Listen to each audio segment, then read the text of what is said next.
बिस्मिल्लाहिर्रहमानिर्रहीम। अस्सलाम वालेकुम दोस्तों, मैं हूं सईद और आप देख रहे हैं सईद सॉल्यूशन यूट्यूब चैनल। दोस्तों क्या हाल है? उम्मीद करता हूं कि सब खैर और आफियत से होंगे। आज की वीडियो में दोस्तों हम सीखेंगे कि फुली ऑटोमेटिक वॉशिंग मशीन काम किस तरह करती है, इसका मैकेनिज़्म क्या है और वॉश रिंस स्पिन ये कैसे काम करते हैं, उसमें छोटे छोटे प्रॉब्लम्स कौन कौन से आ सकते हैं, क्योंकि आपके लिए ये जानना बहुत ज़रूरी है।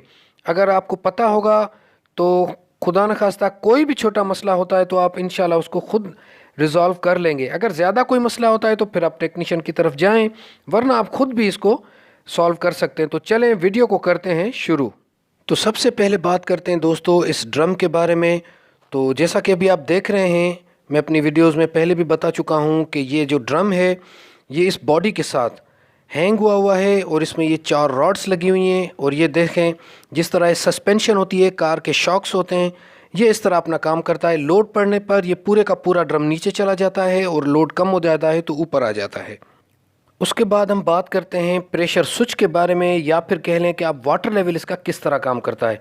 तो देखें दोस्तों, इसमें ये जो छोटा सा एक सिलेंडर नुमा आप देख रहे हैं, इसका पोर्शन बना हुआ है। तो बेसिकली ये इस बड़े ड्रम के साथ अटैच है और इसमें यहाँ से इसकी एक छोटा सा होल दिया हुआ है जिसमें इस बड़े ड्रम में जितना पानी भरेगा, ठीक है, जितनी लेवल उसकी ऊपर होती जाएगी, इसी तरीके से इस छोटे से सिलेंडर में भी पानी भरता जाएगा, जिसकी वजह से क्या होगा कि इसके अंदर जो एयर होगी वो कंप्रेस होती जाएगी, आहिस्ता आहिस्ता कम होता जाएगा डिस्टेंस, तो एयर का प्रेशर बढ़ेगा। और उसके बाद क्या होगा कि वो एयर का प्रेशर यहाँ से इस पाइप के थ्रू, ये जो पाइप देख रहे हैं आप, ये यहाँ से होता हुआ ऊपर जाएगा कंट्रोल पैनल तक, और वहाँ पर छोटा सा एक प्रेशर स्विच लगा हुआ है, तो वो उसको जाके कॉशन देगा, उसको जाके अपने प्रेशर बताएगा। उससे फिर हमारी वाटर लेवल सेट होता है। जो भी हमने वाटर लेवल सेट किया होगा, मीडियम, हाई या लो, या फिर ये जो डॉलिन्स की मशीन है इसमें 1 से लेके 10 तक जो वाटर लेवल है वो यहाँ से मतलब के कंट्रोल होती है। उम्मीद है कि यहाँ तक आप समझ गए होंगे कि इसका वाटर लेवल किस तरह काम करता है, प्रेशर स्विच किस तरह काम करता है। अब बात करते हैं कि अगर इसमें फॉल्ट आ जाए तो वो किस तरह पता चलेगा। तो देखें दोस्तों, ये जो पाइप आप देख रहे हैं, या ये लीक हो जाए या ये निकल जाए तो इसकी वजह से क्या होगा कि पानी मुसलसल टब के अंदर भरता रहेगा और ज़ाहिर प्रेशर नहीं बनेगा, जिसकी वजह से ये ड्रम का पानी ओवरफ्लो होकर यहाँ से नीचे जाएगा। या फिर अगर प्रेशर स्विच ही काम नहीं करेगा ऊपर जो लगा हुआ है, तब भी यही मसला होगा कि मुसलसल पानी भरता रहेगा और ओवरफ्लो हो जाएगा, लेकिन मशीन वॉश पर नहीं जाएगी। वो जो चूहे वाली वीडियो है वो आपने ज़रूर देखनी है, जिसमें ये सारा मैकेनिज़्म उसने बिगाड़ दिया था।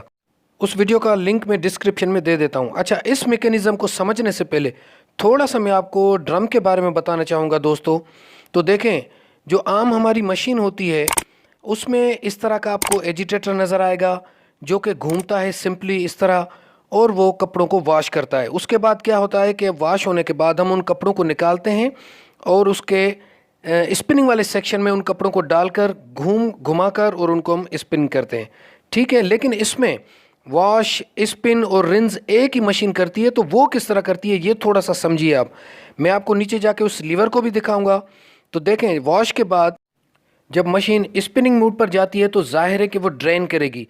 तो ड्रेन के साथ वो छोटा सा जो लीवर मैंने आपको दिखाया है वो भी पुश हो रहा होता है, जिसकी वजह से ये एजिटेटर और ड्रम मेन मोटर के साथ कनेक्ट हो जाते हैं और ये ड्रम इस तरह वर्क करने लगता है, जिसकी वजह से हमारा कपड़े हमारे स्पिन होते हैं, ठीक है। तो इसमें 2 ड्रम है, एक ये जो घूम रहा है और दूसरा ये जो सॉलिड है। अच्छा, इस सॉलिड ड्रम के वजह से ही हम ड्रम क्लीन का ऑप्शन भी इस वजह से होता है, क्योंकि बाहर का ड्रम तो ये आपको साफ नज़र आ रहा है, ठीक है। तो उम्मीद है कि यहाँ तक आप समझ गए होंगे। तो जनाब, अब हम बात करते हैं ड्रेन वाल्व की, और ये भी आपको बताऊंगा कि ड्रेन वाल्व के साथ इसकी स्पिनिंग का मैकेनिज़्म किस तरह जुड़ा हुआ है। तो सबसे पहले आप इस वाल्व को देखें, ये नॉर्मल क्लोज वाल्व है और इसको ऑपरेट करने के लिए ये जो छोटी सी मोटर मैंने आपको बताई ये वाली, ये इसको ऑपरेट कराती है, और स्पिन भी इसी मोटर की वजह से होती है क्योंकि ये एक लीवर को खींच के रखती है अपनी तरफ। अच्छा, ये मैं इस व्यू से आपको दिखाऊंगा, मशीन को थोड़ा सा लिटा कर आपको अच्छे तरीके से समझ आएगी। यहाँ पर थोड़ा सा आप समझ लें। अच्छा, ये वो लीवर है जिसको ड्रेन करते वक्त ये पुल करती है ये मोटर, ठीक है। ये मैं उस व्यू से दिखाऊंगा, आपको बिल्कुल ईजिली समझ आ जाएगा।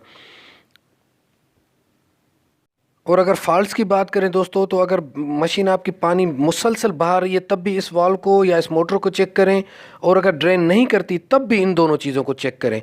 तो अब मैं मशीन को लिटा कर और आपको ये सारे मैकेनिज़्म के बारे में ईजिली समझाता हूँ। अच्छा, इस कवर को आपने दोस्तों कभी भी इग्नोर नहीं करना, ये कवर आपने लाजमी लगाना है।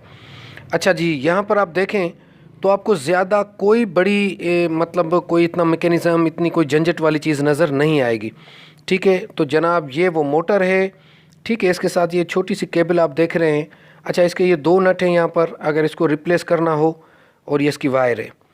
ठीक है, तो अब होता क्या है कि जब नॉर्मल मशीन वॉश कर रही होती है, ये इसकी मेन मोटर है, तो आप देखें ये पुली को घुमा रही है, ये सिर्फ एजिटेटर घूम रहा है इस वक्त। ठीक है जनाब। अच्छा, जब हम इसकी सिलेक्शन करते हैं स्पिनिंग की, तो ज़ाहिर है स्पिनिंग की सिलेक्शन के साथ ड्रेन भी करती है, तो ये मोटर काम करती है और इस रॉड को और इस लीवर को ये खींचती है अपनी तरफ। अच्छा, इस लीवर को जब खींचती है तो वाल्व लीक होता है ड्रेन का, और ये आप देख रहे हैं ये वो लीवर जा रहा है। ठीक है, और इसके साथ ये गेयर फ्री हो गया। अब क्या होगा, अब आपका स्पिनिंग के लिए ऊपर वाला जो ड्रम है वो भी रन करेगा, लेकिन जैसे ही इसको ये छोड़ देंगे आप, तो ये फिर फ्री हो जाएगी, सिर्फ एजिटेटर चलता रहेगा। मकसद ये है कि जब ड्रेन पर मशीन जाएगी उस वक्त इसका पूरे का पूरा ड्रम हिलेगा। अच्छा, इस वक्त ये सिर्फ एजिटेटर घूम रहा है। तो उम्मीद है कि ये भी आपको समझ आ गया होगा। अच्छा, इसके साथ दोस्तों यहाँ पर जब भी आप मशीन को खोलें पहली मर्तबा, तो यहाँ पर एक प्लास्टिक का छोटा सा हुक लगा हुआ होगा, उसको आपने हमेशा रिमूव करना है। ये सिर्फ जब नई मशीन होती है ट्रैवलिंग के दौरान ये लगाते हैं, ताकि ये मशीन झटकों में आगे पीछे इसके ड्रम को किसी किस्म का नुकसान ना हो। ठीक है, तो उम्मीद है कि यहाँ तक आप समझ गए होंगे।